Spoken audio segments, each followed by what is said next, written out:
Welcome to the Halliwell Manor. I'm Max. And I'm Tina. And we are here to discuss Season 3, Episode 2 of Charmed. Magic Hour. That's what it's called. I'm just not entirely sure how it relates to literally anything in the episode. Because it's not like there's 1 hour where the wolf lady and the owl guy are, like, allowed to be people together. Right, it should be like Magic 90 Seconds. I guess the hour's the eclipse, maybe? Is that... Oh, yeah. That's like the hour the magic ends, though. So, Magic Hour is literally... Like when you say Magic Hour, it's that time of day right before the sun sets, when the sun's kind of low in the sky, where pictures look amazing. That's what Magic Hour means. Shouldn't they have used that title to do something with Prue with her photographs? Oh, I think Prue's photography comes in, like, one more time and then is never mentioned again. Oh, I just, like, you could have done something with that. I think it's the episode where she gets single white femaled, because we are launching headfirst into the parodies of film. Oh, yeah. Wait, you say parody? This isn't a parody. This is just straight up Lady Hawk. Yeah. There's... I'm using parody in the loosest terms possible. Later in the show, they straight up just do Pirates of the Caribbean. I mean, there's nothing transformative here. It's just Lady Hawk. But now there are extra witches in it. Yeah, Lady Hawk with extra witches.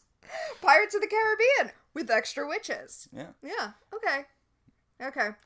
This episode was written by Chris Levinson and Zach Estrin, which is why, despite the concept being questionable, the episode itself is pretty good. Oh, yeah, we have launched headfirst into these stupid bullshit seasons of Charmed, but, like, this is a really fun episode, too. Like, so I think we'll have to see how this plays out, but I think the concepts are getting worse, but the writing is getting better. Yeah, that's the thing, like...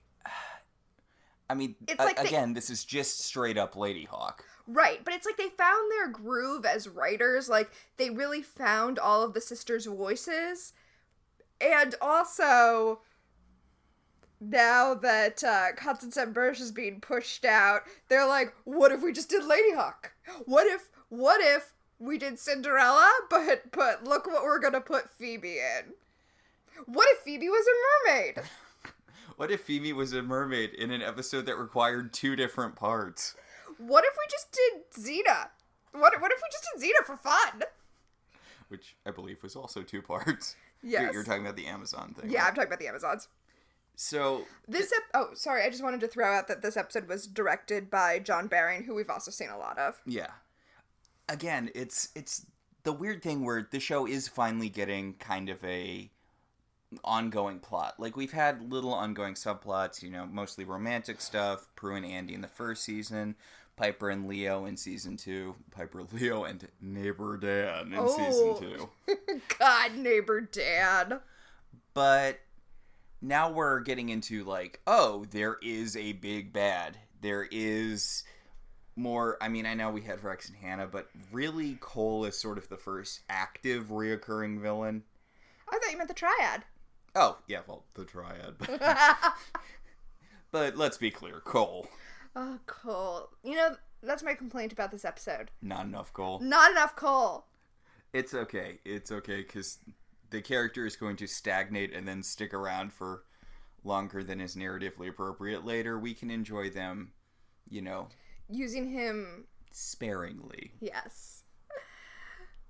Also, should we talk about what Lady Hawk is? Because we mentioned it like 4 or 5 times, and I don't think it's in the cultural consciousness enough anymore for it to just be a go-to reference. Oh, really? Okay, so Lady Hawk is a movie starring Michelle Pfeiffer, where she is a woman who has been cursed by a wizard, so that she and her lover have to live their lives where... During the day, she's a hawk, and at night, he's a wolf. So they can never be together, as people without, issues. Yeah. Also, Matthew Broderick is there for some reason. I was gonna say, well, yeah, and Matthew Broderick is there. That is like... I think I've saw Lady Hawk in its purest form, which is on TBS during the weekend about halfway through. So I didn't really get what his deal was. Like, he's like a thief or something who helps them out. He's a thief who helps them, but also he's like... basically, Matthew Broderick is the charmed ones. God. He's the one who comes in and they're like, here, let us tell you about our... tragic tale. Yes, listen to our tragic tale. And then he helps them be people at the same time again. Yeah. I don't remember how, though. I don't either. Like, I have memories of watching it, you know, mid-afternoon during summer break on TBS, but I think I didn't see the whole thing, and honestly, it didn't really stick in my memory that much. I was a sucker for anything fantasy. I watched not all of the Dragonheart sequels, but the one that had the oldest brother from Malcolm in the Middle in it. Oh. Where it's like, surprise, there was another dragon the whole time. Or like an egg or something, and, you know, it's Dragonheart again, except less gay than the original Dragonheart.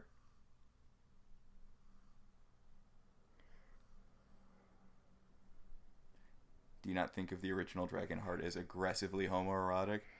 Between the dragon and the guy? Yeah. Okay, I can see it. It is, yeah, okay. I mean, I know it's a buddy movie. Buddy movies always kind of have that subtext to them because, you know, Hollywood only can write one relationship, and whether it's romantic or not tends to depend on the genitals of the people who are involved in it. That is accurate. Yes. So, Lady Hawk movie, like 80s fantasy movie. Lady's a hawk during the day, man's a wolf at night. Matthew Broderick's character, by the way, who is a thief, is called the Mouse, because he's like a thief who can get into places. You know... I was trying to see if Lady Hawk was based on, like, a fairy tale or something that would excuse this wholesale stealing of the plot. Yeah. But I see no such indication that it's based on a folktale. Later, Matthew Broderick would go on to play an actual mouse in The Tale of Despero. Oh, really? Matthew Broderick was in that? Yeah, he was the main character. I assumed, yeah. Yeah, mouse with large ears who wants to be a knight or something. I saw it, but I don't remember very much about it. He uses a sewing needle as a sword. Yeah. I know that from the book, though. I didn't watch the movie. I watched a lot of... Basically, every movie that came out when I was in high school I saw because I had a friend who worked at the movie theater, so I saw movies for free. Nice. I saw more of Pathfinder than I think any other person has. Do you remember Pathfinder? I was going to say, what's Pathfinder? Okay, so it's this movie about this, like, Viking kid who gets taken in by Native Americans after he's abandoned by his Viking crew, and they come back, like, years later and wipe out the Native Americans who had been raising him, so he goes and he kills all of them using a combination of his Viking murder skills and his Native American general skills, and it was really bad. We did not sit through the whole movie, but... I feel like that movie is not going to be sensitive. No, and also it came out way later than a movie with that premise should. Ooh. Like, that was like a 2000s movie. Ooh. But the thing is, it was like opening weekend, and we were in the theater, and there was almost nobody there. That makes sense. Like... Yeah. Charmed. Let's talk about Charmed. Oh, you know what we should remind people of? That Piper and Leo are engaged. Yeah, not just engaged, but they're going to have a secret wedding so that the elders leave them alone. So the elders don't blow them both up, because the elders have a hard and fast rule against witches dating white lighters. And this is... Okay, so this is really weird. A lot of this episode feels like it's shot differently than Charmed usually is. Uh-huh. For example, the establishing shot takes about 2 seconds. Yeah, and it's a shot. It's a shot, by the way, at sunset. It's shot at magic hour. Yeah. So the opening scene is like weirdly comedic. Also, okay, so Piper's at a beauty salon, and for some reason, every single magazine at this beauty salon is a bridal magazine. Like, I've never been to a salon where every magazine was a bridal magazine. Well, it's a whole montage of Piper being haunted by bridal stuff, and it feels so cartoonish. Right, okay, so after she leaves the salon, she gets into an elevator where one woman is showing off to another woman. Wait, no. Two women are showing off their engagement rings to each other. They're both newly engaged. And you know when someone gets engaged and you, like, hold their hand and you look at the ring and you go, oh, your ring! They're both, like, simultaneously holding each other's hands going, like, oh, your ring! And it just, like, this tight zoom in on Holly Marie Combs' face, and she does this weird, like, tight-lipped head shaking thing. I don't know what that expression is supposed to be.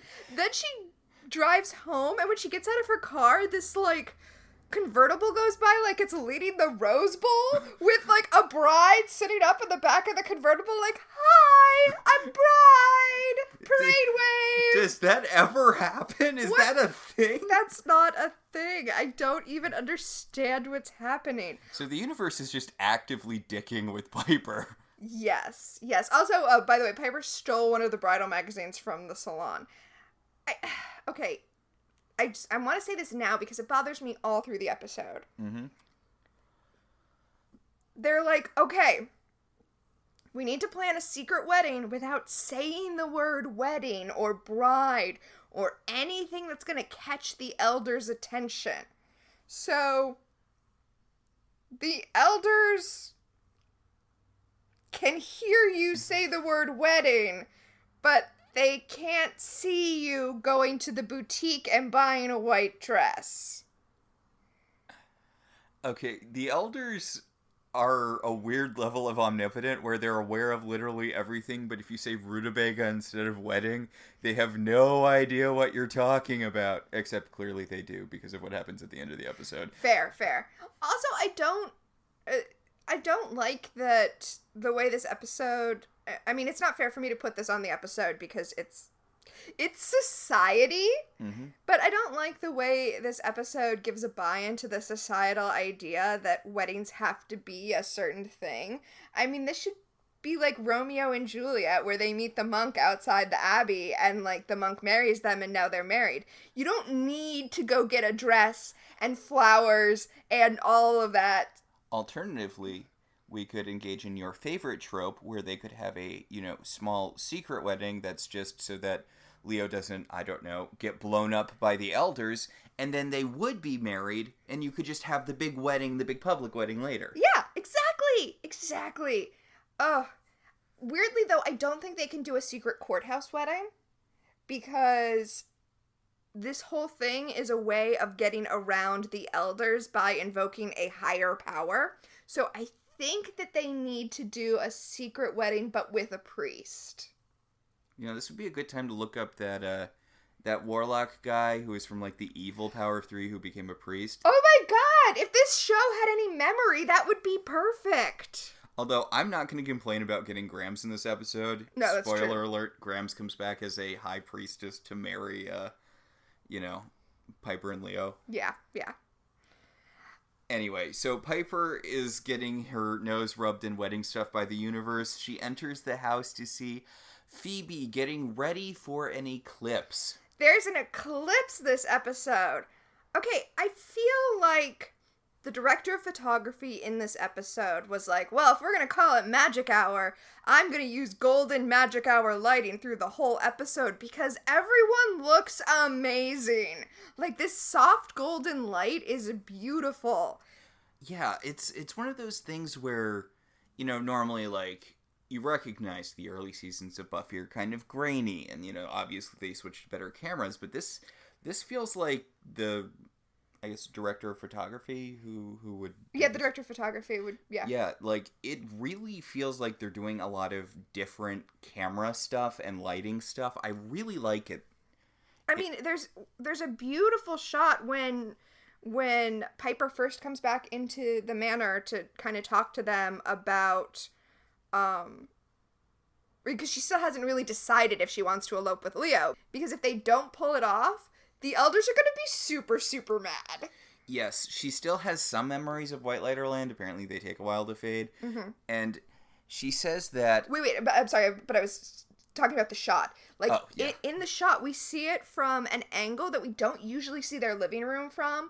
So we can kind of see up the stairs. and we can see like the wood of the stairs and the wood of the dining area to the side, and it's like really warm and beautiful. And we've never mentioned this, I don't think, but the window next to the staircase has some stained glass around the side, so the stained glass is kind of reflecting on the wall. It's such a beautifully composed shot. I'm like, I'm in awe. Yeah. I am in awe watching it. Yeah, it's... Even Phoebe's terrible outfit looks beautiful in this well-composed, well-lit shot. Also, I don't know who told Prue that she should be wearing pink, but someone needs to vanquish that person. Oh, so mean. Pink is not a good color on Shannon Doherty. Yeah, it's just accurate. not. It's accurate. It's not her color. She's a winter, right? That's how the color things work. Like, yeah, she should be wearing cooler tones. She shouldn't be wearing jewel tones like that. Yeah. So, Piper's like, look, she gathers her sisters to commiserate about her upcoming wedding, which they're not allowed to say because the elders are listening, and apparently the price for violating the elders' no dating rule is unspeakable wrath, the likes of which you couldn't possibly imagine. I think that these sisters need to unionize and realize that they are the charmed ones, and maybe the elders need to fall in line. That's an interesting thought we should put into our pockets for the later seasons of Charmed, because I feel like that's actually kind of what happens later. Yeah. Where they're like, look, you blew it with Prue, but basically, if you don't want to lose to evil forever, you kind of have to let us do whatever we want. Yeah. Much like Buffy does in Buffy the Vampire Slayer, where she finally goes to the Watchers Council, and she's like, hey, which one of us is the chosen one? One girl in all the world. To be not fair to the Watchers Council, because you are correct, they are evil and should have been the actual big bads of the last season. But to be fair, they never really had to negotiate with the Slayers before this, because they usually die after like a year or two. Yeah, Buffy was in a uniquely good position because she dies in season 1, is brought back to life. Kendra is called, Kendra dies. Faith is called when Kendra dies. Faith is in jail. If Buffy dies, there will be no new Slayer called. No new Slayer will be called until Faith dies. Yeah. And Faith is off of the board for now. Faith is arguably way safer in prison than any other Slayer has been throughout the course of time. Yeah. I wonder if Faith had to do her cruciatum, or if... I mean, wasn't her cruciatum having an evil watcher?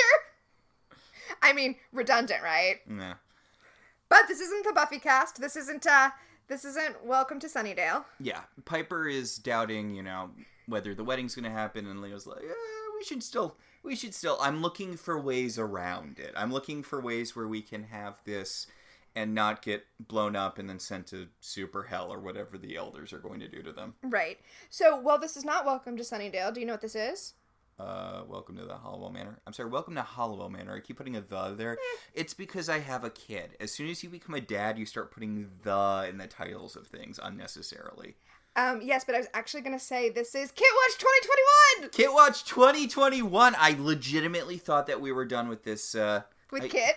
I thought we were done with this segment, but no, we have Kit Watch 2021, because the conversation about, marriage and unspeakable wrath is interrupted by Kit finding an owl on their porch, or rather a green-screened cat finding an owl on their porch. Well, I think Kit herded it onto the porch. Yeah. Yes. Kit has guided this owl. This is, I think, possibly the most proactive Kit's been outside of maybe the cursed painting episode.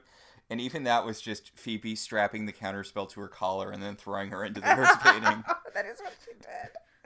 Yeah, so Kit has herded this owl onto the porch, and the owl turns into a naked man.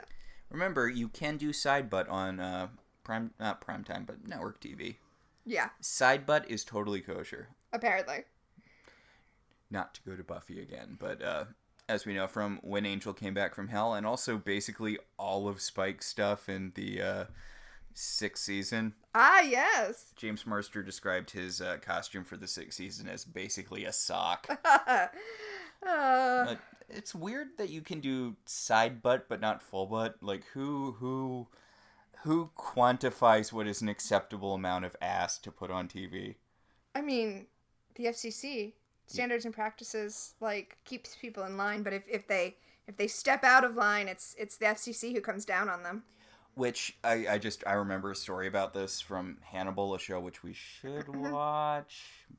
There was a bit where there's a guy who's being tortured by Hannibal or whatever, and you can see his butt crack, and they're like, you can't do that. That's not an acceptable thing. You can't see this man's butt crack. So they filled it with blood, like they covered it with blood, so you couldn't see it anymore, and that was fine. God. And I'm like, who made that decision? Who's like, oh, okay, as long as we can't see the butt crack, it's fine. Also, you can see butt cracks in comedies, so that's okay. As long as you're not possibly going to be sexually aroused by a rear end. Well, also, you can see a penis in an R-rated comedy as long as it's not erect. That's legit the rule.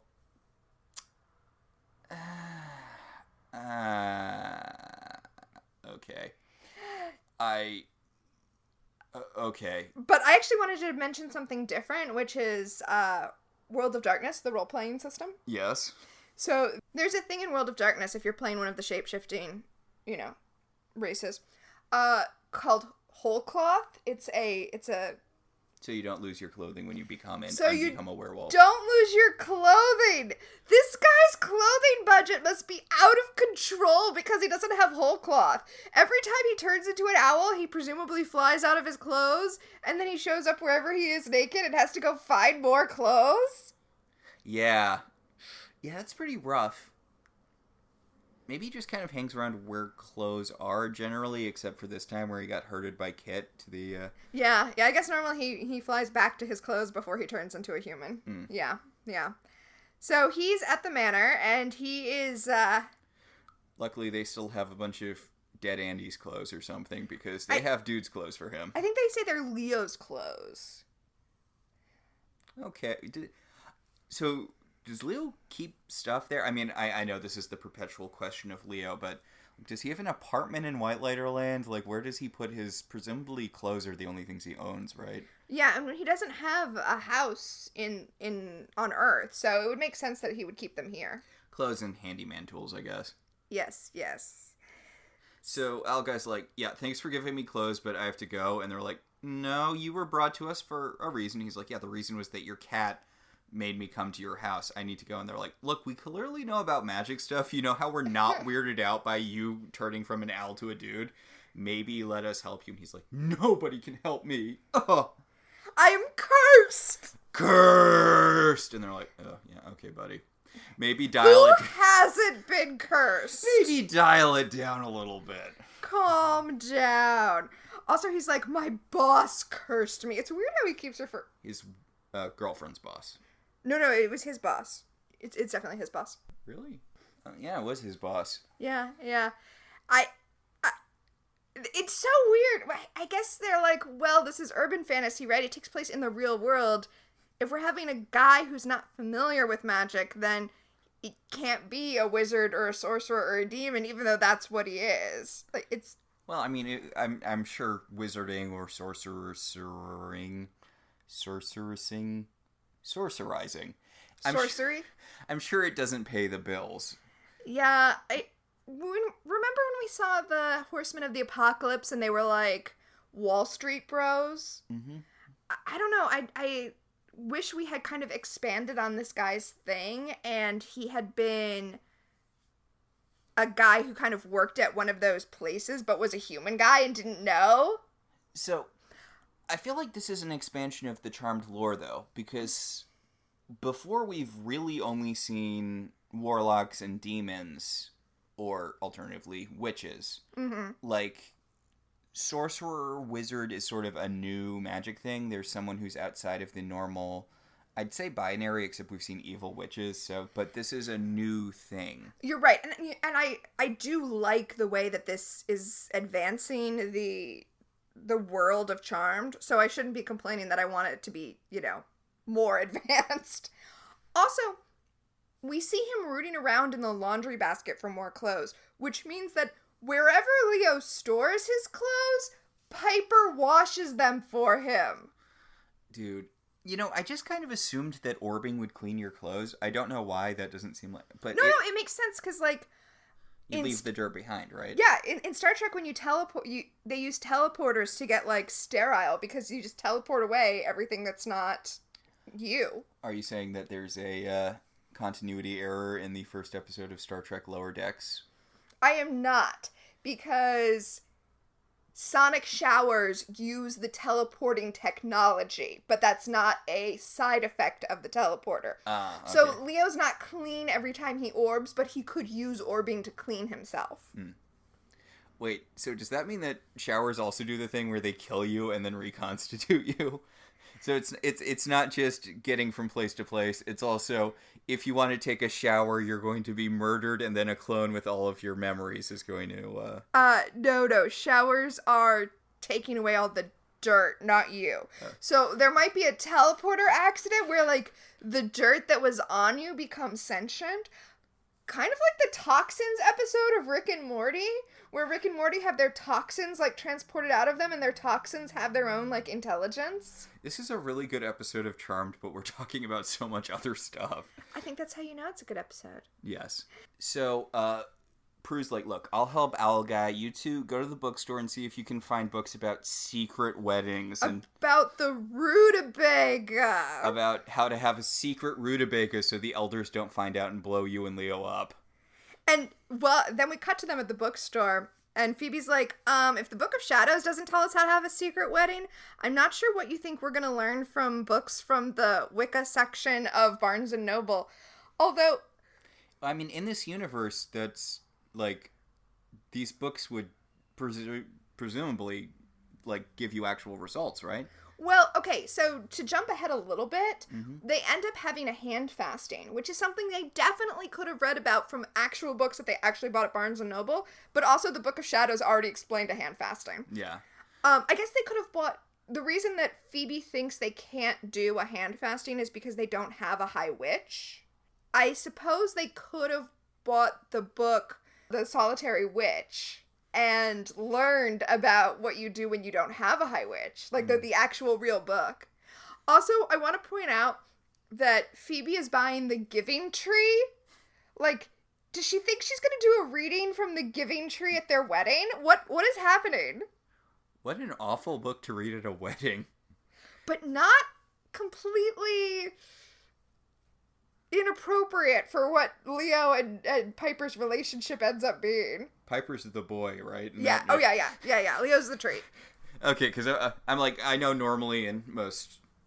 Heteronormative. Stereotypically, and honestly probably accurately in most heteronormative marriages, the woman is the giving tree and the man is the boy. But that is not the dynamic Leo and Piper have. Yeah. You know, it's the Giving Tree, it's not a great dynamic, obviously. But I think that's because when we read it, we think of it as being like a couple. But I think it's less disturbing when you think of it as the parent and a child. Yeah. Because that's, yeah. Because, you know, you're more willing to give of yourself with your child. Yeah. And not get, you know, it's not a reciprocal relationship. Right. And that's fine. Yeah, that's the way it should be. You take care of your kids. Exactly. I'm trying to see what the other book is that Phoebe has, because it looks like another children's book, but I'm not... Maybe it's like when you're trying to buy, I don't know, porn or illegal fireworks where you need to get a bunch of other stuff to hide it.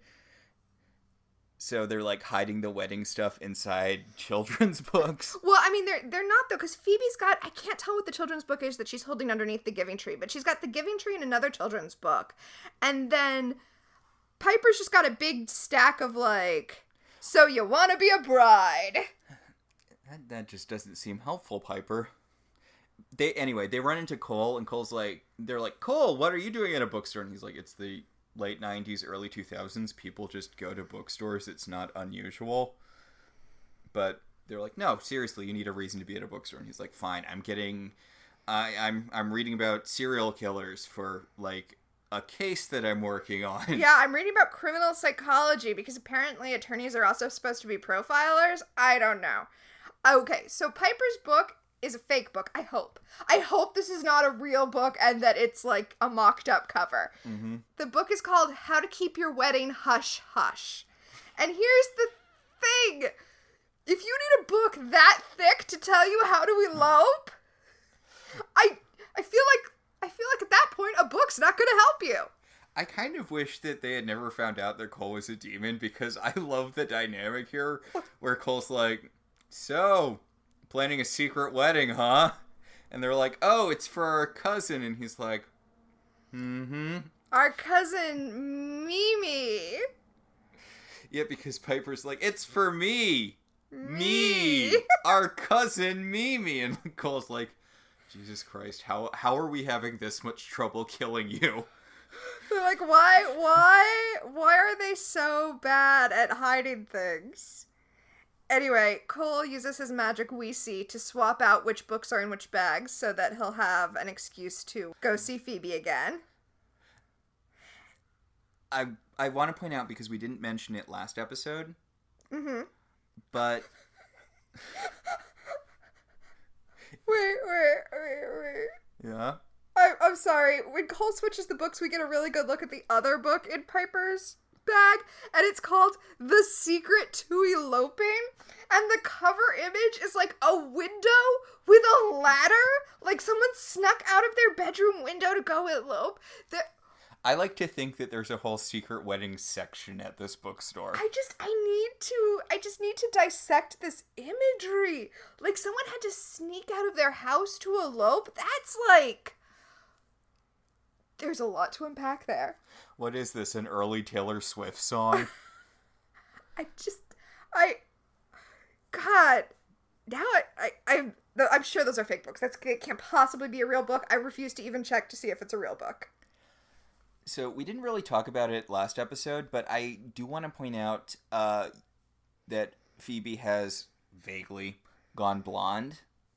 Yeah, we did mention it last episode, but yes, Phoebe has gone blonde. So does that mean she's going to fall? Is this more of a, foreshadowing her becoming the Queen of Hell? Because you know the thing about charmed and blonde women. They are evil or dead. Yeah. Yeah. And I feel like Phoebe, honestly, I feel like Phoebe dies way less than the other sisters. Like, obviously, Prue had the big one. But Piper dies a fair amount over the course of the show. I feel like Phoebe doesn't really die that much. Yeah. It's so interesting that you say that, because Phoebe is the one who goes most evil. Yeah. So yeah, it definitely is foreshadowing that. On TV tropes, they identify one of the tropes as, one of the tropes is brunette, blonde, and redhead. Mm-hmm. And they identified that with Phoebe being a blonde, when Prue dies and we get Paige. And we get Paige, who's a redhead. Not at first, but though. Sometimes is a redhead. At certain points, we will have that dynamic, that brown... It's weird because it's never all at the same time. Yeah, that is weird. There might be one episode, one 90-second period. Much like in this episode. So, I love Cole looking at I just love him looking at the books and going like, really?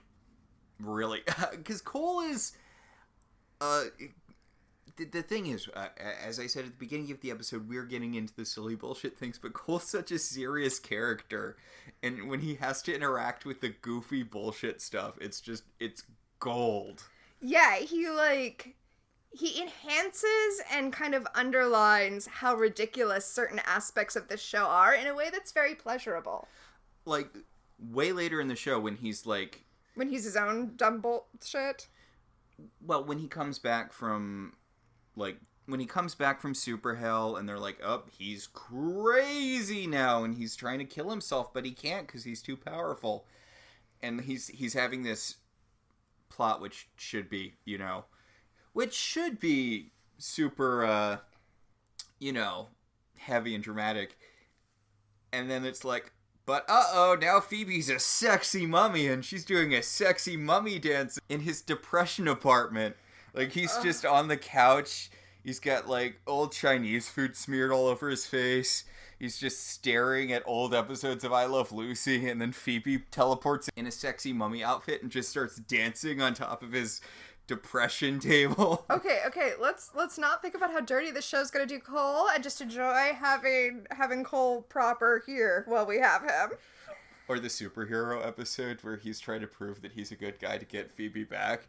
And they're like, whatever, Cole, we don't care, we're superheroes now. This show. Oh.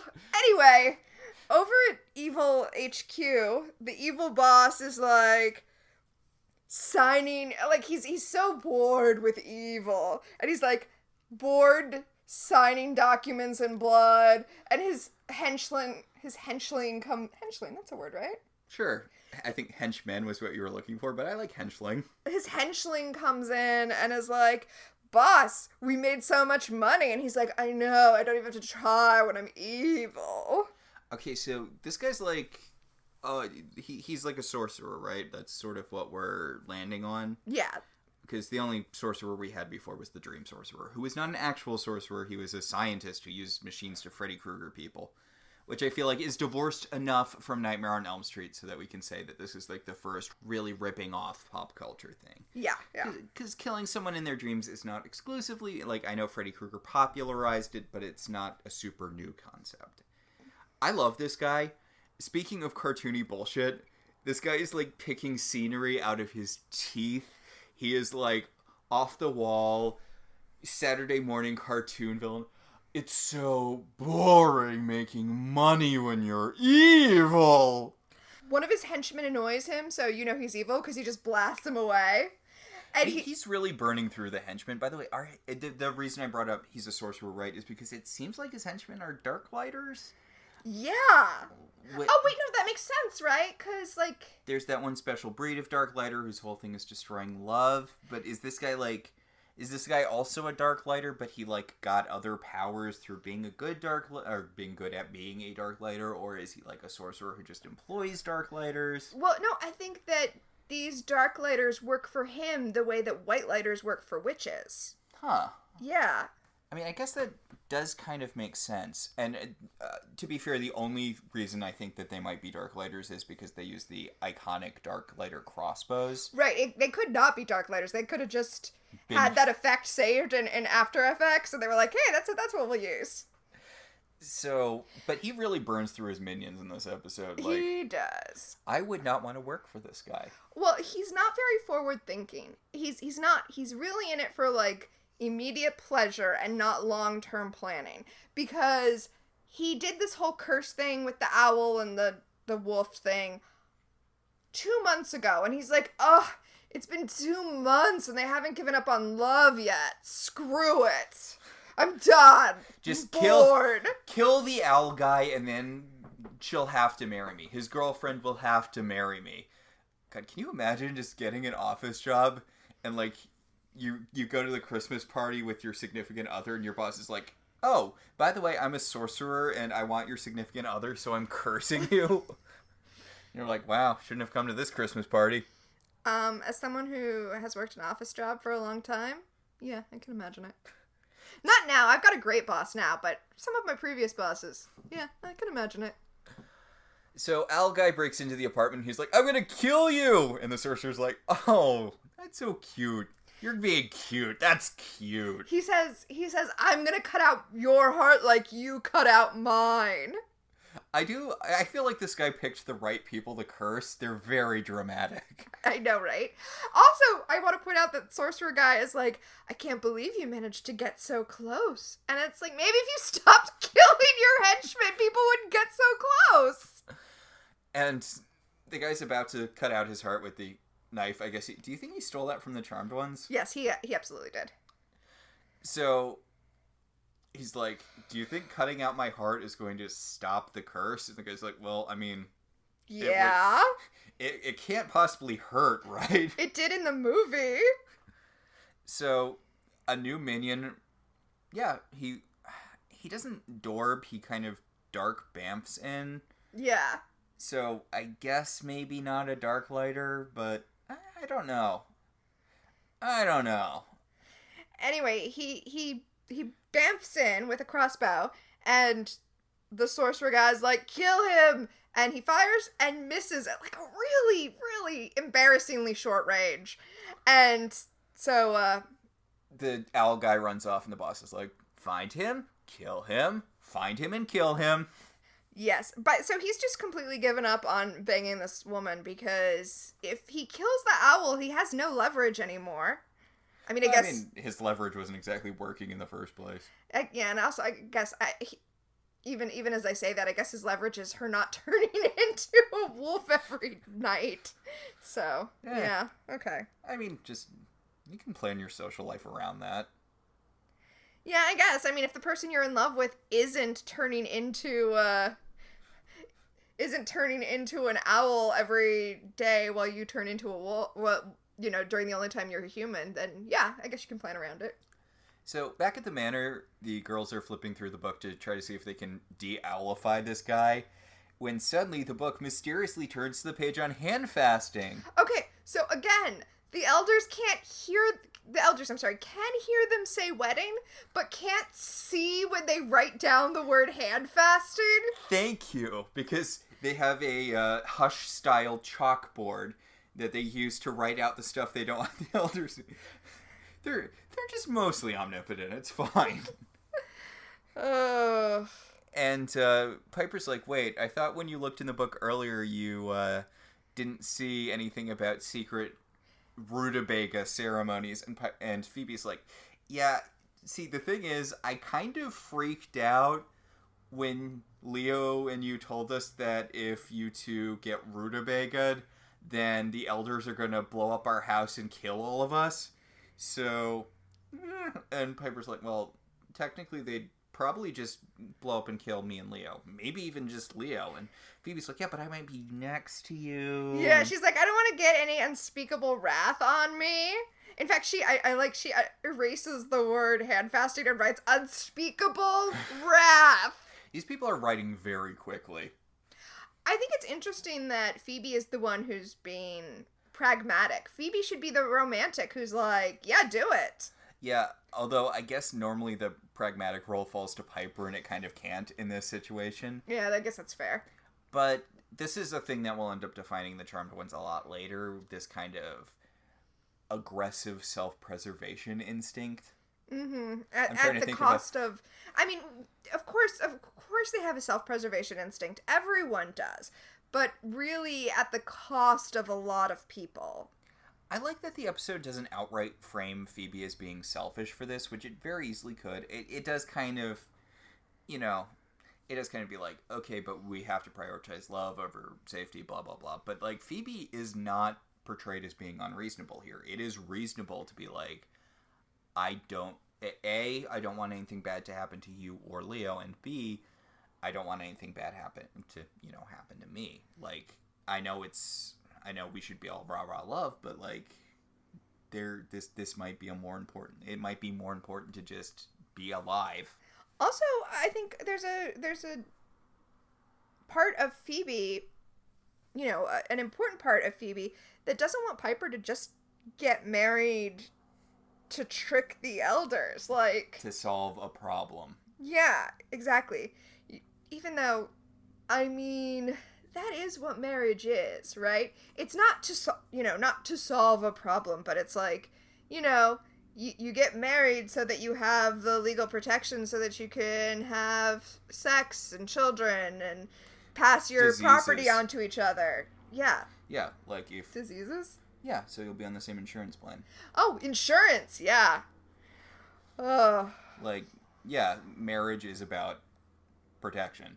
Yeah, I think, I forget what the exact number is, but it's something, it's like 2,000. It's like, there are 2,000 references in the federal code to spouses, like, things that apply if you are married to a person. So even though there are workarounds for everything, yeah, getting married, it's about legal and, yeah, it's about protection. Always has been, Phoebe. Always has been. Luckily, this very awkward conversation is interrupted by Phoebe having a premonition of Owl Guy encountering a wolf in the woods. Yeah, she picks up one of the feathers that he's apparently dropped in the attic and is like, oh no, he's being attacked My premonitions are doing that annoying thing where they're showing me things out of context. So we go to I feel like aggressively day for night shot of the three charmed ones wandering through the woods holding hands. It really just looks like they darkened up the shots and maybe put a blue filter over it. They did, but I feel like they shot day for night, not for time reasons, which is what you usually do, but specifically so that they could show how close to sunrise they are, because that is what's happening. The wolf comes upon them. The wolf finds the girls, and I do like that Prue's complaining that they've been out in the woods for hours because the woods is not a good descriptor of a place, to find someone. She's like, I don't know. Yeah. I saw trees. I got this general forest, but also I do like that they point out that scrying does not work on animals. They're like, we can't track him when he's in owl form. We can't track the wolf in wolf form. Yeah. So the sun fucking books it. Okay, no, so this is what I was saying about shooting day for night, right? Like, the sun rises, but it's full light. Like, they just took the filter off the camera. It is full light, even though the next shot we see is of the sun rising. Yeah. They find the wolf, they find the guy, the wolf and the guy are in a clearing with them. The sun's like, BAM! And then, she does her little Beauty and the Beast. Sailor Moon transformation?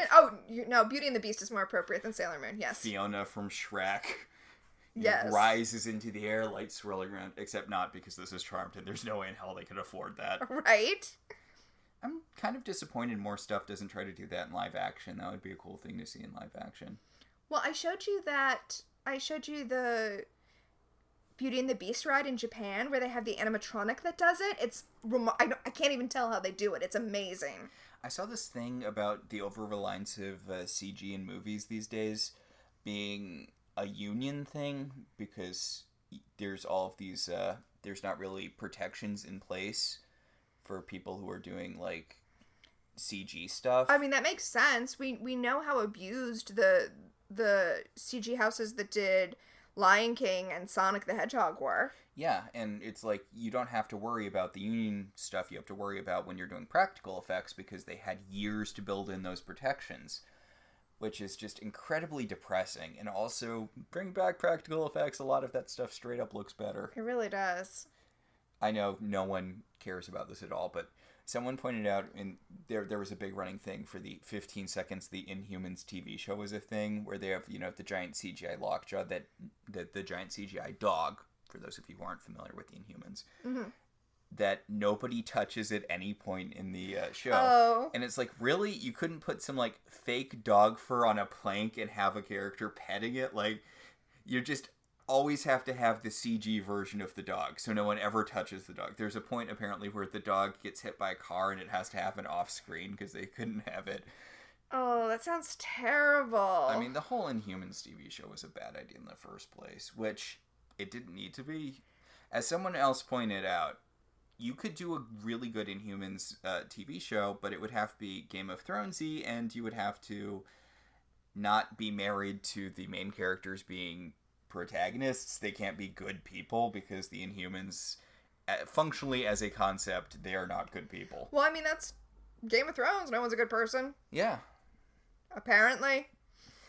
Don't want to get into that. Yeah, okay, yeah. So, anyway. Charmed.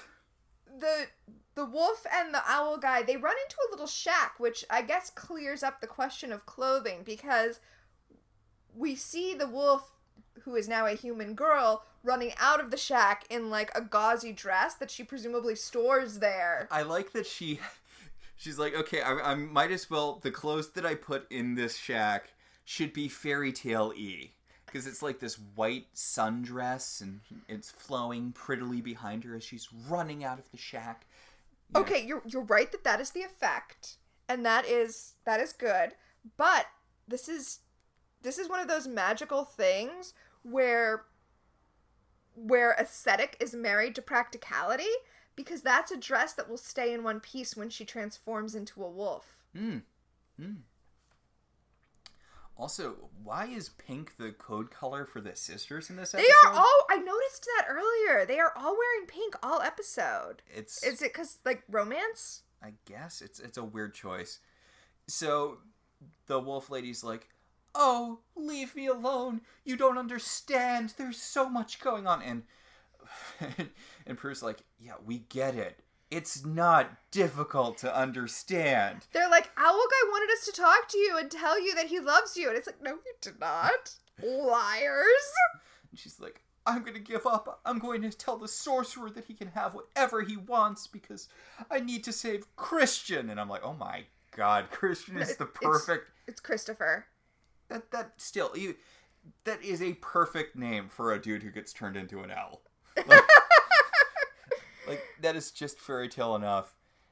And, oh god, I love this. I love this so much. The Darklighter guy bamfs in midair and he does a flip out of his bamf. Right, that was completely unnecessary. He could have bamfed onto the ground, but he bamfed into the air so that he could do a flip. And then he fires and misses again. Okay, but they're not Darklighter arrows. Yeah, they're not Darklighter arrows. They're regular arrows. So maybe they're just regular demons who use crossbows? Or maybe they're regular humans who have been, like, imbued with dark power by the wizard. So, warlocks, I guess.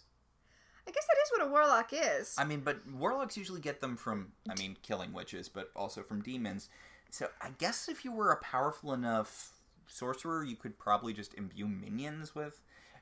Huh. I wonder if Christopher had kept working for him if he would eventually have gotten that whole gig. Oh, yeah, that's... I mean, we saw how, like, muscular he was when we saw him naked on the front porch. So, yeah, he was probably being brought up to be another guy. Oh. That puts an interesting spin on him being an innocent who's being helped. Because he is an innocent. He has not done anything wrong. He has not chosen evil. But clearly he was the kind of person that the sorcerer thought could be persuaded. I don't know. I feel like that's kind of giving the sorcerer a lot of credit. This guy seems like he might have more magic power than brains. Yeah, fair. So they bring the innocent lady back to the house.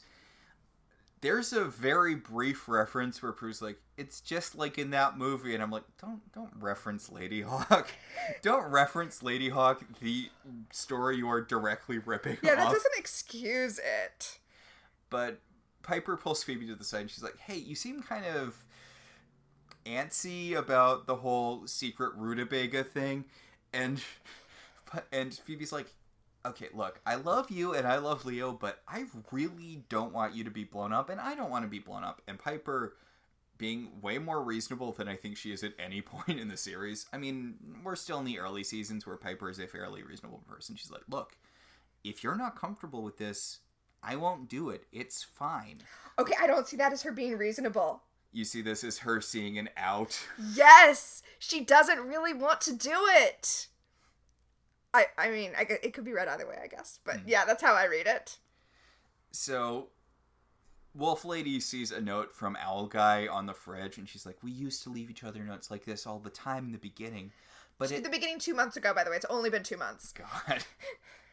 But it's harder to maintain a long-distance relationship." And Prue's like, "Yeah, I'm in a super long-distance relationship. My only serious long-term reoccurring love interest is dead.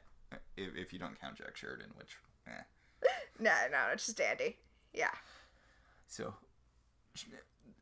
I keep thinking that this lady, I don't think she is like one of the daughters from Seventh Heaven, because she has kind of that vibe to her. But she does have that vibe. She is not, though. We'll get to it in premonitions. Oh, yes, we will. But she looks out the window, and the owl's like, "Arr!" They play a lot of owl noises unnecessarily. We get that he's an owl. I think it's really interesting that he's an owl during the day, you know. When he should be asleep. Does he just not get any sleep?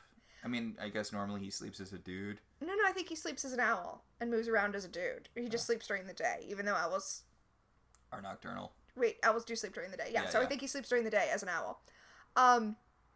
But I think this was a good choice because you shouldn't see an owl outside during the day. Like, it's it adds to the uncanny nature of the curse that if he's out and about, it's because he's not a normal owl. I think that she should just lean into this. They should stay a couple, and she should just be that weird owl lady during the day. Can you be a couple if you only have, like, a few seconds a day where you're both humans? Well, I don't think they have a few seconds a day. But yeah, sure you can. I mean, it would basically be like an online relationship, except you can, pet the other person's fur and or feathers. I guess. I mean, they keep their human minds in the bodies. Yeah. They could just learn to communicate through... Yeah. They could make this work. If they really wanted to, they could make this work. I mean, other than the fact that the more they make it work, the more the sorcerer guy's going to get bored and try to kill them. Yeah, which... That is itself a problem. I feel like 2 months is sort of a good amount of time for them to start being like, okay, this is not tenable long term now. And there's no end in sight. Yeah. So... she has this speech. Wolf Lady gives this long speech about how it seems like love should be enough, but when there's so many obstacles, then you have to wonder, at a certain point, isn't it better to just give up on love? And Piper's like, this feels really directed. Piper's like, oh, this relates to my thing! And... it's funny how much more benefit of the doubt you're giving Piper this episode than I am. And Prue gives a double meaning speech about how love's always worth it, and that's why I'm not going to have a serious love interest for the rest of my time on this show. But, love's always worth it, and I have a dead boyfriend, guys, and actually I don't think she references Andy, which she does should. Not. But she's like, love's always worth it, and you never know how much you miss it until it's gone, and it's like, this would be a good time to bring up your dead boyfriend, but, yeah. So I really wish that this sorcerer guy was reoccurring. He's not a good actor, but he's a fun actor. I mean, he could have been our Lana Parrilla. I mean, Lana Parrilla is a good actress who was uplifting bad material. This is a guy who does know how much he needs to lean into being a cartoonish bad guy. Yes, I guess by Lana Parrilla I meant that much like Lana Parrilla in Once Upon a Time, he completely understands the assignment. He knows where he is and what he's doing. So what if his henchman comes in with a dead owl? I love this because he's like, you brought in a dead owl. The thing is, the magic wouldn't last, until... It wouldn't last after death. So, unless there's a really small dead human dude in that bag, looks like you didn't do the assignment! And then he burns the guy to death with magic. It is the guy who did, a flip out of the... Yeah. And then he... Now, did the guy think... I mean, he must have thought that he killed the right owl, right? Oh, no, I 100% assume that he was like, oh, I'm gonna get blown up if I don't bring back something. Oh, okay. I feel like this is a woodsman bringing back a deer's heart situation. Which always kind of bothered me, because I was like, wouldn't a deer's heart look a lot different than a person's heart? And then I was like, you know what? I'm sure you didn't know what hearts look like back then. The evil queen isn't going to know the difference. In some versions of the fairy tale, he brings back a heart made out of marzipan. In some of the more modern retellings where, oh, we can't kill a deer, the kids will freak out. It's literally his job. Yeah. But also, she would definitely be able to tell the difference between a marzipan heart and a real heart. I don't know. Maybe she's not the brightest. Our daughter has a ASL Storytime app that we watch about 45 minutes an hour of every day. We mostly just cycle through the same stories. So I've seen that version of Snow White roughly 10,000 times. Uh-huh. And I know it's medieval, murder's your go-to thing, but I'm like, if she really just wanted to be the prettiest person, the fairest in all the land, she could have just had the woodsman, the huntsman, punch her in the face really hard. Snow White. No, I know that. I don't know why I feel like that's more messed up than murdering her, but I do. I just do. Or alternatively, she could have used the magic that she used to, turn into a hag to make herself hotter. Well, the mirror can tell the mirror can tell glamours. It doesn't work if it's just a glamour. But seriously, you could have just, punched her in the face. The goodness in her heart would have shone through. Yeah, okay. That's why you have to cut the heart out. Anyway. I love how after he blows up the minion, he buzzes in. He's like, okay, send in the next guy in the pecking order. And I really like the next henchman in the pecking order. He has kind of a... He's got an evil mustache and an evil soul patch. He has a... Yeah, I like this guy. This guy has strong minion vibes. Mm-hmm. And I love how he bamps in and he's like, oh, I got a promotion. Yeah, look at me. And then he notices the dust of the guy who, died on the floor. And he's like, oh. Well, okay, so the other evil guy had, like, an evil soul patch, making me think that he chooses his minions based completely on facial hair. God, I wish this guy stuck around. He could have been the show's Team Rocket. Yes! Yes! Yes, that's exactly what he is. So, are we in the Charmed One's backyard? Yeah. I feel like we never see their backyard. Well, we see it through the kitchen window, but you're right, we're hardly ever there. I think we've been out there a couple of times, but we're hardly ever there. Anyway, so now Wolf Girl is telling her version of the story, and she also worked at the same company. Right. So I guess we were both right. He was both of their bosses. She's like, look, he came on to me, but I was dating someone else, and I didn't know he was a wizard or sorcerer, because as we know from watching later episodes of Charmed, there's only one remaining wizard, and it's Armin Shimmerman. Yes. He's the last of his kind. Although I guess he would be the last of his kind if this guy was a wizard, because this guy gets blown up near the end of the episode, so... Yeah. So she says that the curse is going to last until she gives in to him, or until there is a night within a day.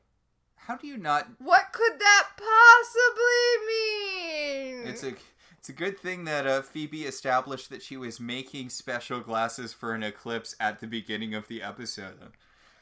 But how do you not immediately know that it's the eclipse?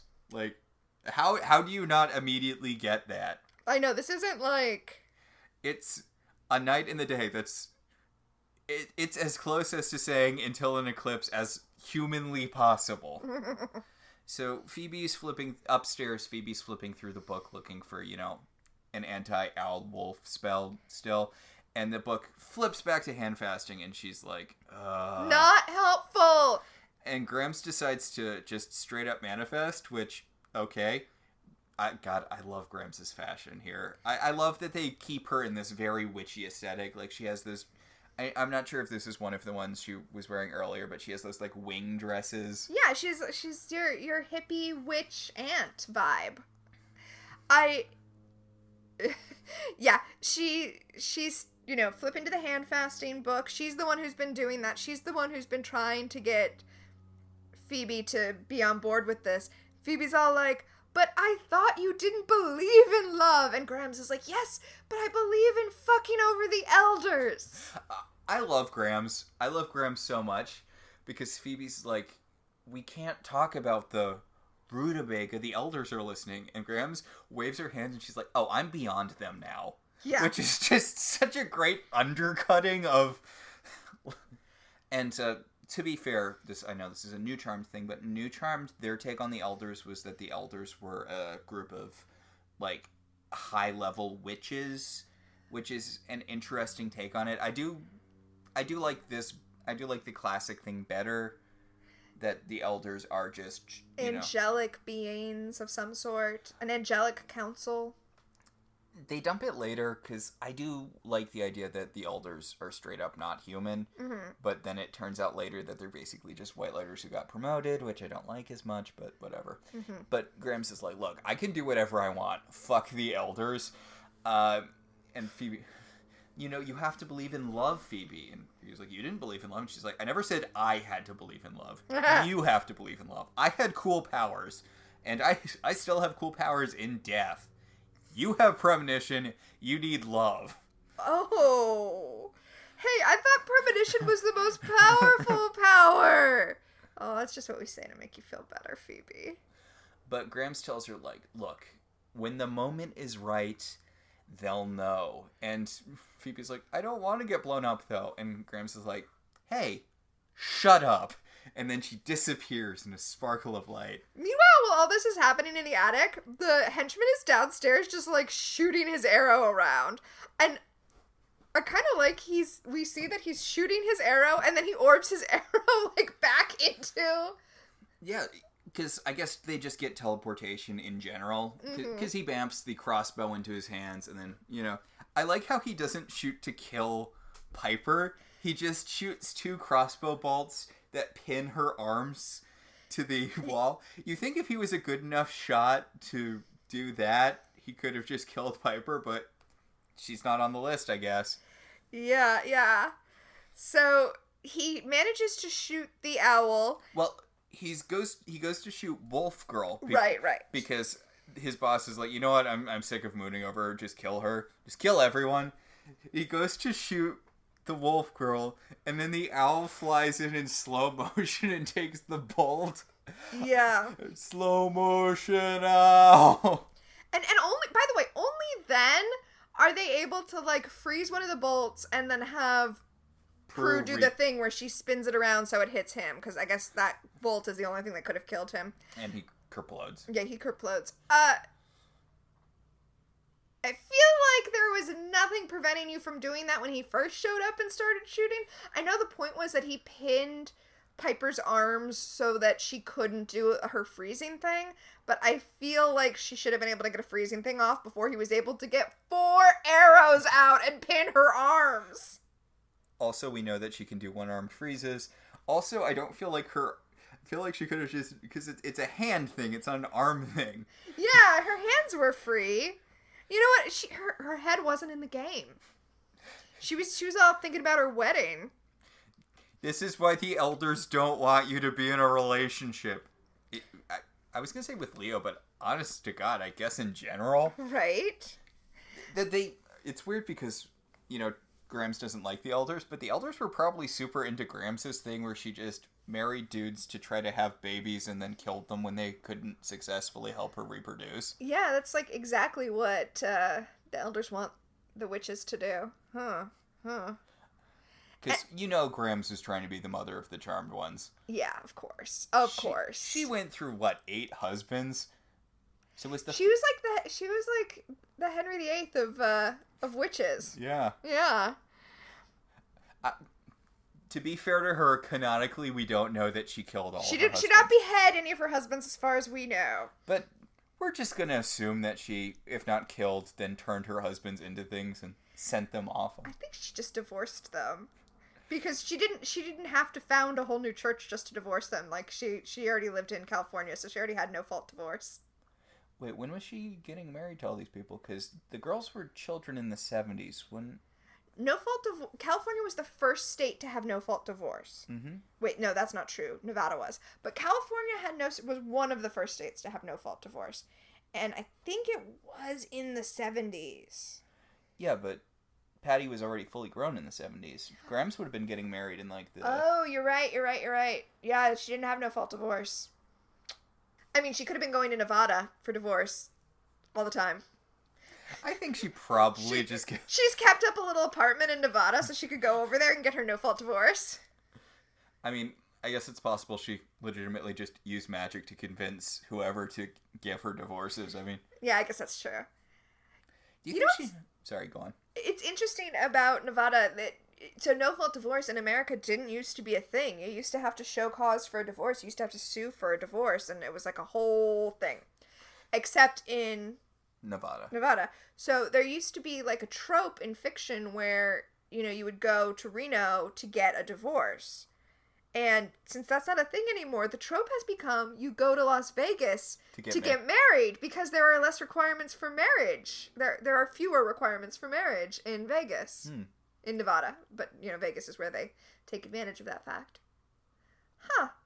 It's a weird thing. It's like Nevada exists just to fill whatever hole in the ecosystem exists. Is it a Mormon thing? Or I guess it wouldn't be a Mormon thing, would it? No. It's a desert. What else are we going to do here thing? So, back in Charmed. Owl Guy has been arrowed with a regular arrow. Yeah, well, so here's the thing. I don't know that it is a regular arrow because it causes the minion to, like, explode. So even though it looks like a normal arrow, like, maybe they were just being cheap.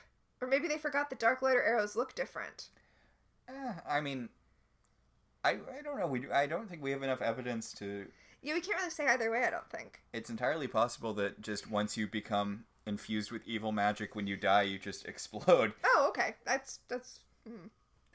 Maybe it's part of that whole thing where demons don't want other people to find out about it. Cause, oh, right. Although, I mean, if you mostly just look like a normal dude and you die because of an arrow, that is a thing that kills normal. No, but if it was just like a thing where when you die your body explodes, no matter what, just because, you don't know that you're going to die from a normal human death. Yeah. Now, the owl is super tiny for an owl, mm-hmm. and the arrow is ginormous, and it's true that if you get shot with an arrow, you should not pull it out. This is an accurate thing. If you absolutely need to pull the arrow out for some reason, and you don't pull it out till you get medical help. But if you absolutely need to, don't pull it out backwards because the back of that head is going to cause more damage than it did going in. Yeah. I don't know why I'm, like, giving her... okay, so... If you're in this very specific situation where you are shot by an arrow. When I was in high school, there was I feel like it's faded from pop culture, mm-hmm. but there was a moment where Worst Case Survival Handbook was this book that was really popular. Do you remember that? Oh yeah, I had a couple of them. I did too, and I feel like and it was kind of like tongue in cheek, but it was also actual real advice for, like, worst case scenario survival. Yeah, I had a real one, and I had, like, an aggressive joke one. Oh. Like, I think it was the best case scenario thing where it was like, oh, what do you do if you see a malfunctioning ATM that's spitting out hundreds? Okay. But, I mean, this one, like, it legit had, answers for, like, how to do this. Anyway, I feel like that informed the way I think about things, because now I'm, like, watching TV, and I'm like, no, don't pull the arrow out! Yeah, I think the internet put an arrow in that particular owl. It's true. But the point is, even though they're doing the right thing and not pulling the arrow out, it looks ridiculous because it's a tiny owl with a giant arrow sticking out of it. Yeah, it looks like an arrow that has a big fuzzy ball at the end of it. And feathery ball. They've wrapped the owl up in a little towel. It's very sad. And Leo's like, oh, I can't heal him. I can't heal animals. He's an animal. They call Leo. They're like, don't worry, we know a healer and he'll be able to fix us up. Like, and Leo bamps in and he's like, oh, I'm sorry. The elders have a no healing owls rule. Yeah, I can heal pipes. I can heal pipes. I can heal signs. I can heal clothes. tea. But not owls. And which, by the way, bullshit. Because he's not an owl. He's a human. Honestly, I mean, I know it's probably outside the purview of white lighters, but I feel like they should probably be able to lift curses. That feels like it should vaguely fall under the umbrella of healing. No, I mean no, that's magic of a kind I don't think they have access to. I'm okay with them not being able to do that. Honestly, I feel like the Charmed One should have had a spell in the book that's about reversing this sort of... We know they can turn animals into people. We saw it earlier. Well, maybe they do have a spell about that, but Phoebe couldn't find it because Grams was too intent on talking about Piper's wedding. I'm just saying, Phoebe could have definitely reused the animal into people spell from that one episode where she turned those animals into people. Phoebe could have written a spell to do it. She's good at that. Although I'm pretty sure it's a rule that only the person who casts the curse can undo it. This would be doing a new magic thing. Like cursing him to always be a man. No, you can't layer curses like that. No. So... Okay, so Cole shows up. Cole is... It's weird because we love Cole. I love Cole. And obviously it's different for a few reasons, but Cole's taking the neighbor Dan thing here. Oh. Where he shows up and Phoebe's like, you can't come into the house. We're, naked. Everyone's naked in the house. You can't come into the house because Prue and Piper are naked. And Cole's like, pretty sure I wasn't asking to come into the house, but okay. He's like, I brought your books back about having a secret wedding. I need my books about serial killers back, please. And he starts to follow her into the house. So my joke was wrong. And Phoebe's like, I know you have to wait out here. But I am attracted to you. It's just there's a sister thing going on that she says that her sisters got into a fight and trashed the house, which is the worst excuse I can think of, because what? Like, the images that brings to mind, it would be less suspicious to just bring him in and let him see the owl with the arrow in it. Where's my mac and cheese? I mean, it makes more sense to be like, we came across this owl and we're trying to take care of it because we're nature lovers. Like, some asshole hunter shot it. Like, my sisters got into a fight and trashed the house like WWE up in here? All of her chairs are broken because Piper and Prue were just breaking them on each other. Just, what? So Kit is 100% not doing her job here, but to be fair, she's been relegated to green screen stock footage. Yeah. And Leo comes out and is like, hey, what's up, man? And Cole's like, nothing. I'm Cole. Gonna bang Phoebe and make her the queen of all evil. And Leo's like, cool. And they shake hands, and then, Cole leaves. Because Cole leaves, and Leo got white lighter jizz all over Cole's hand. Cole's got white lighter residue on his hand. His hand is just covered with glowing sparkles, and he's like, gross, gross, gross, gross, gross. I love this so much. Then he detaches his shadow like he's Peter fucking Pan and is like, go send a report, Shadow. And the shadow, sails away to send a report. I love Cole. I seriously wish they never found out about Cole and he, married Phoebe and was just evil subtly. Then it became, a farce where he was trying to hide the fact that he's the source of all evil and he's married to, one of the charmed ones. Oh my gosh. Someone please write a sitcom theme about a sitcom with that premise.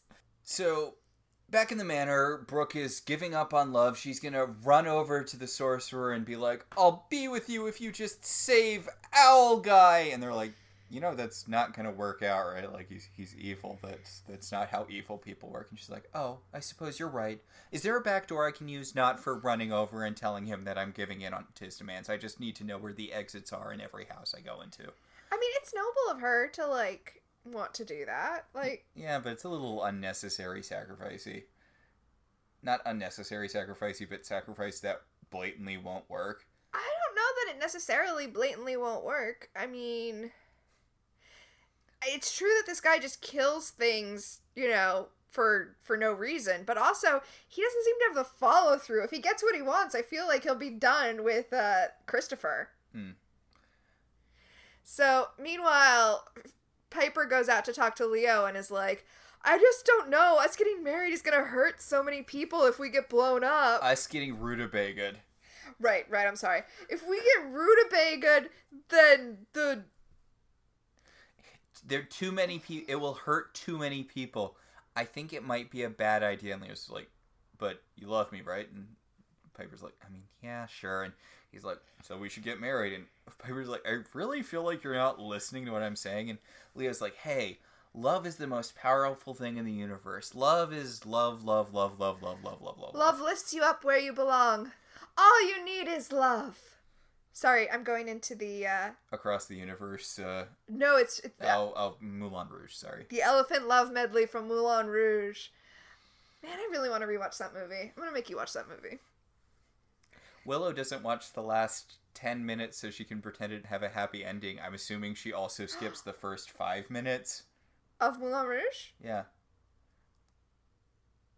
It's a thing Tara talks about in Buffy, where she says Willow doesn't watch the last 10 minutes so she can pretend Moulin Rouge has a happy ending. Oh, I like that. Yeah. But don't you also have to skip the beginning of Moulin Rouge? No, it's not that kind of frame story. We see it being written, but it's not like this is how I met the girl who died. Yeah. So Phoebe runs out to where Leo and Piper are having their, not even argument, kind of meandering discussion about whether or not to get married. And she holds up the chalkboard and it says, "You have my blessing." And then she holds the chalkboard up to block out the eclipse. It looks kind of like she's trying to block out the elders from being able to... Right? But no, it's the eclipse. She's like, "I realized that the elders can't see what happens on Earth during the eclipse, so we can have your rutabaga while the eclipse is happening, and then it'll be cool." But also, while the eclipse is happening, turns out Owl Guy's a human again. So now Piper has to choose wedding or saving these two people. Yeah, because Wolf Lady, if she had stuck around for 2 more minutes, I know, the whole situation would have been resolved. But now that Owl Guy is no longer an owl, because the eclipse has broken the spell, so now they're both humans forever, you just had to wait. You had to wait 5 minutes.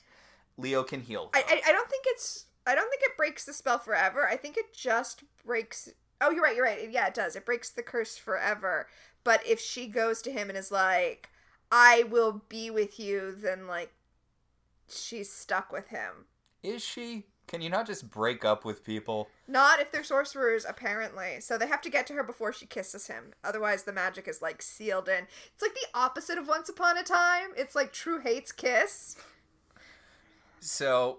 I do want to point out, though, that when Phoebe, like, raises her chalkboard to block out the sun, it's not that the sun is extra dangerous during an eclipse. It's that you can't look directly at it, even though your brain might think that you can because it's dark. It's no more dangerous than the regular sun. Just treat it like the regular sun, Phoebe. How did these two people not know that their boss was evil? Because we cut to Wolf Lady going into the boss's office where he's yelling at his minions that he hasn't blown up yet. And there's like this giant evil glowing red eye above his desk and the whole thing's chrome and like black leather. Maybe they just thought he was like a Lord of the Rings fan and he just needed the Eye of Sauron behind him. Or maybe like it's the thing where you don't really get to meet the boss until you're higher up. I guess that's, yeah.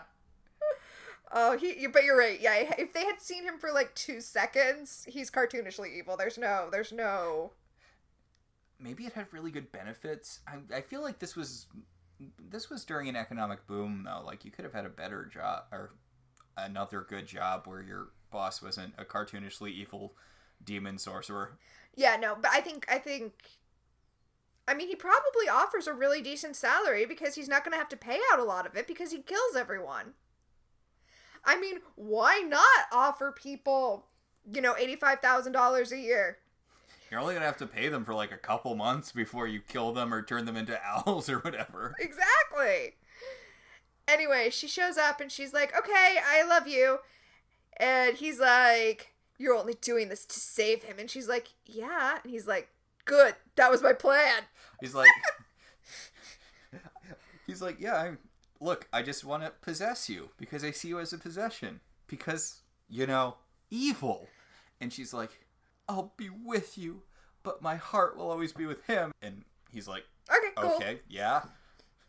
I knew what the situation was going into this. I mean, I didn't think that after a couple of months you'd be like,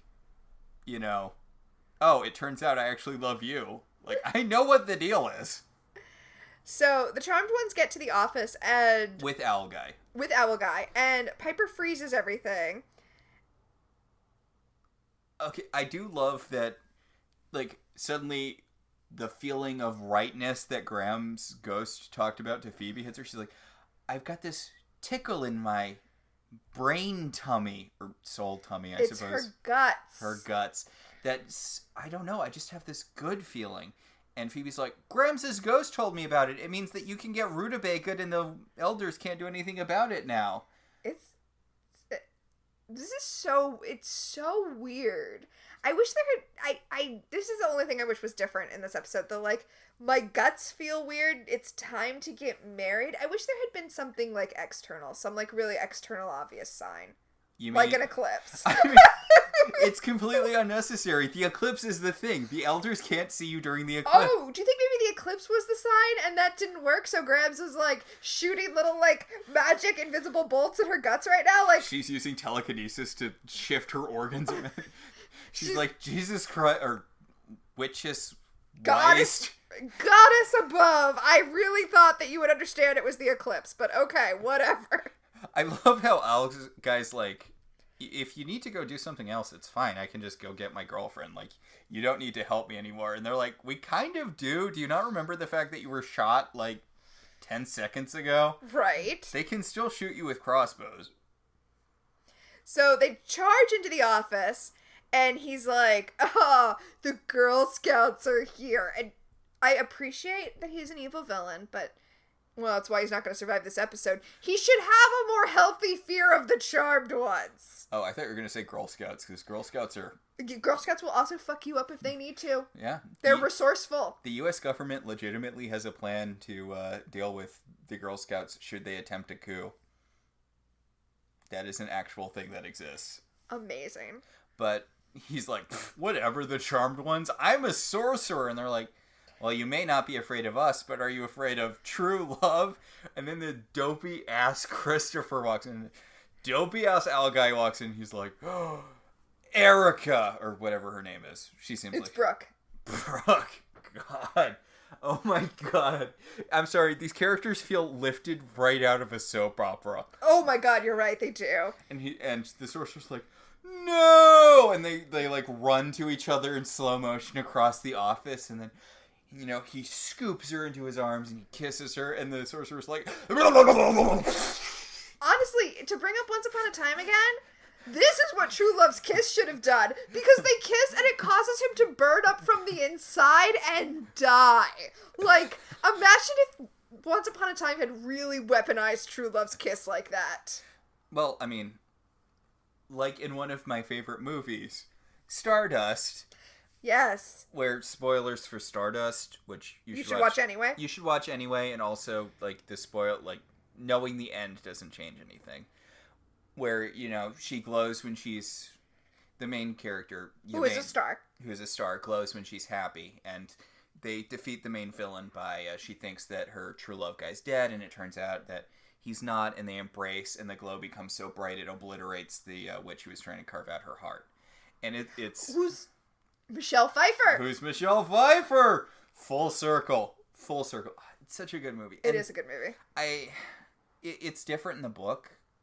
In the book, the witch just lets Yvain go because she's like, your heart belongs to another. It's useless to me. And I'm like, that works in terms of, you know, the book, but it's not super it's not super cinematically satisfying. So right. I'm glad they went with.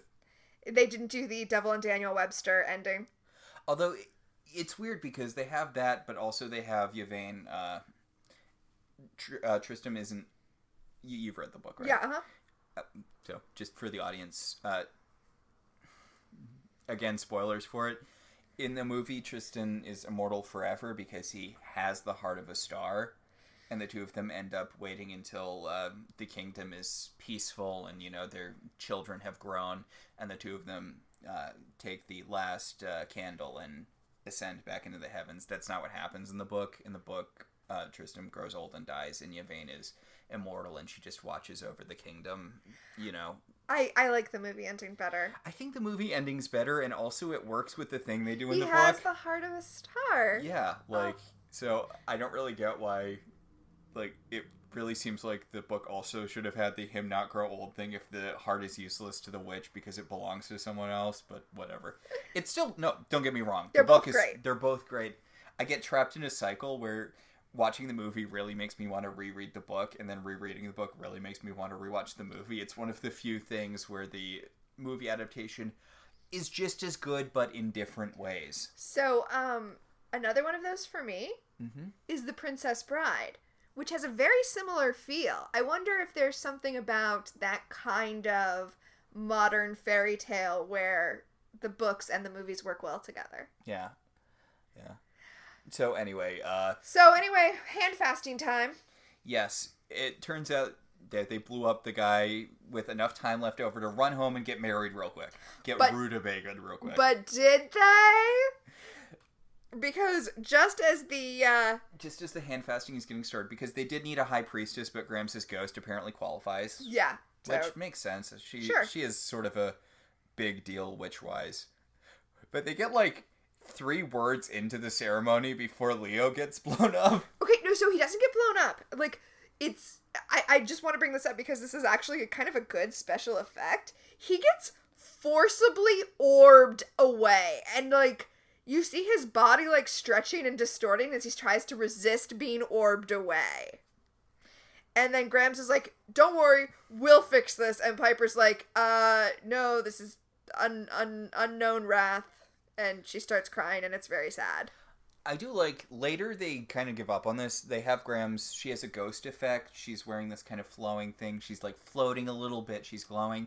Later, when they have Grams manifest in the physical realm, they don't feel like doing the effect, so she just shows up and becomes corporeal. Well, they realized if they wanted her to, like, touch things, like, the aura around her was going to be too much of a pain in the ass. And that's fine. I'm okay with that. Well, what I like about this is that they clarify that she can use her telekinesis as a ghost, but she can't touch things, because when Leo is zooped away by the elders, Piper falls to the floor crying, and Prue and Phoebe, they hug her, they surround her, and Grams reaches out and then kind of pulls back a little bit because she's a ghost and she can't physically touch Piper. I didn't even notice that moment. Oh, that's... Well, it's good because it's kind of a upshot. Like, it's a very cool angled shot sort of from the stairway, because they're getting married at the house. Right. And Grams isn't the focus of the shot. Piper is. So it's just this very subtle bit of side character acting, which I like. Interesting. But yeah, Leo's gone forever. Bye-bye, Leo. Dead. Or in White he was Lighter already jail. dead, right? Yeah. Is he... Do they have, like... Super dead. Well, do they have, like, a version of... Because, there's the underworld, and then there's Super Hell, Hell, which is where demons go after they get killed. Is there, like, a Super Hell in White Lighter Land? Like... Well, I think you go to the same Super Hell. The weird underground Tremors place? Yeah. Where Wait, does that mean that Cole also got, like, White Lighter powers? Why would he get White Lighter powers? Because he absorbed the power, like, when he went into Super Hell. Right, and he absorbed all of the... Well, maybe no White Lighters have actually gone to Super Hell. Well, I just figured there's, like, a good version of Super Hell where they stick, like, the White Lighters who aren't evil but break the rules too much. Like, I don't know, a giant... Like Sam? Yes. I don't know, like, a giant ice wall or something. Yeah. Oh, yes! Because we see Leo get... In the last season. Yeah, that's what okay, yes, that's what Super Heaven Prison is. Yes. Also, I do like Grams before Piper falls to the floor, crying. Grams says that she's going to go back to the spiritual realm and take care of this. I'm like, oh my god, she's going to talk to Heaven's manager. Yes! She wants to speak to the manager of the elders. Oh my god, I love Graham so much. So, final scene. Cole is down in hell talking to the Triad. The Triad, who look radically different. I feel like maybe one of the actors is the same, because they've got... Before it was like 3 old dudes, right? And now it's 1 old dude and 2 younger dudes. Well, I think there's like a bunch of people in the Triad, and they need 3 to make a quorum. They just swap them out. Yeah. Actually, I think that is what they end up going for when they bring back the Triad in like the last season, where they're like, you can never kill the Triad because... It's an idea. Which is stupid. It just means, it's just random demons. It's not different than it. Sorry, go on. Cole is like, all right, I'm on it. I'm going to seduce Phoebe and it's going to be great. And they're like, yeah, lots of people have tried that and they all got vanquished. And Cole is like, but have you seen me? Phoebe is totally in love. No worries. I mean, he's not wrong. Cole is head and shoulders above the other people who have tried to kill the Charmed Ones or tried variations on this scheme, because he's not a total idiot. I'm trying to think of a nice way to phrase this, but Cole's biggest superpower is basic common sense. I thought you were going to say basic competence. Oh, yeah, no, he's a competent person. He didn't send a genie after them? God. So, I know we talked around the episode a lot. We talked about a lot of other stuff, but I genuinely really love this episode. I found it very enjoyable. Yes. It's a lot sillier than the show usually is, although it hasn't quite, taken this sharp turn into complete cartoony bullshit. I would say that it's sillier than the show used to be because we are on our way to some complete cartoony bullshit. But I don't know, it's good because all of the characters are still taking the situation seriously. The situations are getting goofier, but all of the characters are behaving seriously in this situation. Yeah. Outside of Piper's weird, face when those two women are showing each other their engagement rings. What was up with that sequence? It was ridiculous, but I loved it. I loved every moment of it. So, yeah, this was a really good episode. So, the next episode we're going to talk about is called Once Upon a Time. Yeah, it's just that was the show. Yeah. And speaking of... It's not the stupid Cinderella thing. That is still quite a ways off. Yes. But speaking of saying that the girls should unionize, the plot description from Peacock is Prue and Phoebe try to save a girl's life. Piper goes on strike. Oh, this is the fairies episode. Yeah. Oh, this is the fairies episode. Do you remember the thing with the fairies episode? Only little kids can see fairies, so Phoebe and Prue cast a spell that gives them the minds of children.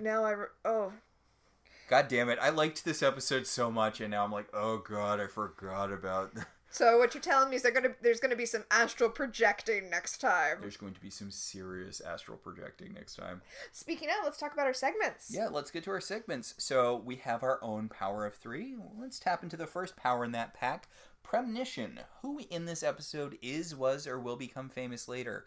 I didn't recognize anyone. I got real heavy soap opera vibes from the dude, but... Okay, so famous might be stretching it. Who was in a property somebody might recognize? But Brooke...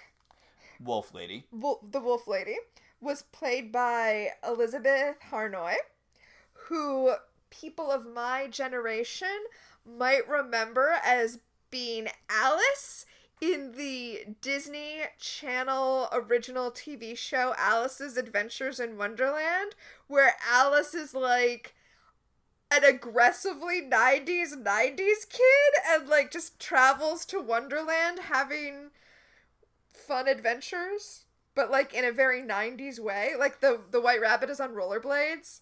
I can't emphasize enough how much this was the 90s. Yeah, you showed me the intro sequence from it, and it ran for a surprising amount of time given something that had that particular intro sequence. I actually I recommend this anyway, but there's a YouTube channel called Defunctland, and he's done a few videos about some old Disney Channel properties, and I definitely recommend watching the Defunctland episode about Alice's Adventures in Wonderland. So I think that might be it for that segment. I can't really think of anyone else who was anyone. I didn't look it up, but I'm sure the Minions were in Buffy. Oh, yeah. They're big Minion energy. So that'll take us to our second segment, Time Freeze. What specifically dated this episode for you? I have one. Do you? Oh, gosh. I don't have one in particular. What was yours? Okay, I don't know if this isn't a thing anymore. I feel like it isn't, but bridal magazines? I know the whole magazine industry is just kind of kerploded. Because there was a time where no matter how niche your interest was, there was a whole magazine about it, but the internet kind of put a arrow in that owl. Mm-hmm. Also, they went to a bookstore. They did go to a bookstore. You know, it's funny. I don't think of bookstores as being a time freeze thing. Well, because we we live in Portland, home of like one of the greatest independent bookstores in the world, Powell's. But yeah, brick and mortar bookstores. I mean, I know there are still things out there, but there was a period where they were aggressively in vogue. I spent most of my teenage and honestly college years just hanging out at Barnes and Noble's reading. Yeah, same here. In fact, in my hometown, the Barnes and Noble that we used to hang out at, a Borders bookstore, which is out of business now, Borders bookstore literally opened up next door to it, and they both did well until, the whole chain Borders went out of business. I know this is also Corona, but I feel like one of the many, many bad things about the kind of ubiquitousness of Amazon is that they got rid of, Borders and Barnes & Noble as spaces where you could just exist. Like... Okay, like... Thirds... Yes. Spaces where you can just congregate. Like, even Barnes & Noble isn't perfect because it's still a place where you're kind of expected to buy things. But they used to have, like, huge, overstuffed, comfy chairs where you could just sit and read for hours and nobody would do anything. I remember when they started to move those chairs out because they wanted to discourage people loitering in the bookstore. It's true, though, as a society, this isn't just Amazon's fault. I mean, Amazon's evil and most things are Amazon's fault, but this is, like, all of capitalism's fault. But we are increasingly running out of spaces where you're allowed to just exist without spending money. It's a real problem. Yeah. So I saw a thing where someone was talking about people are complaining that teens are always on their phones and they don't want to socialize in, real life anymore. But the truth of it is there kind of aren't really places where you can just exist in real life anymore. Even malls are going out of business. Like, loitering in malls isn't even really a thing you can do anymore because they're all not existing anymore. So... yeah, it's a problem. Someone needs to do something about it. Well, that was a kind of depressing time freeze. Oh, you know what, though? All of our listeners who live in Portland, the thing you should do about it is get involved in local government. And by get involved, I mean go to Total Recall and download the petition to recall Mayor Ted Wheeler. All of our Portland listeners, please do that. Also, if you're a comics person, buy books at Books with Pictures. I was going to say if you live with Portland, but I'm pretty sure she ships. So, yes. Yes.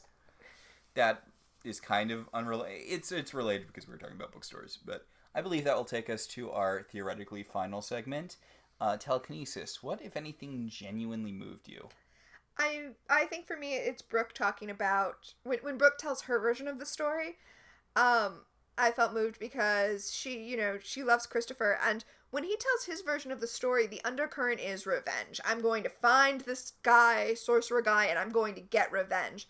Whereas Brooke's undercurrent is kind of the guilt and responsibility that she feels for everything that happened, and none of it was her fault, so I feel so much for her in that moment. Yeah. My telekinesis is... again, it's very little, but just the fact that Grams kind of reaches out for Piper and then pulls back a little bit. It's so good, and it's such a small thing. I'm almost entirely sure that it wasn't directed. It's just Jennifer Rhodes, right? That's the actress who plays Grams. Jennifer Rhodes is a very experienced actress. She's been, in the game for quite some time, and she knows how to make the most of her screen time. Mm-hmm. So do we have either one of our secret segments? Speaking of... Jennifer Rhodes, my levitation, where I'm just like, yes, kick ass. Levitation, our secret power.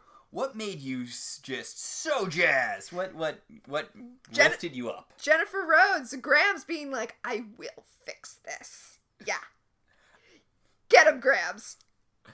And of course, our other secret power, astral projection. What made you cringe so bad you wanted to leave your, physically leave your body? I actually didn't have one this episode, did you?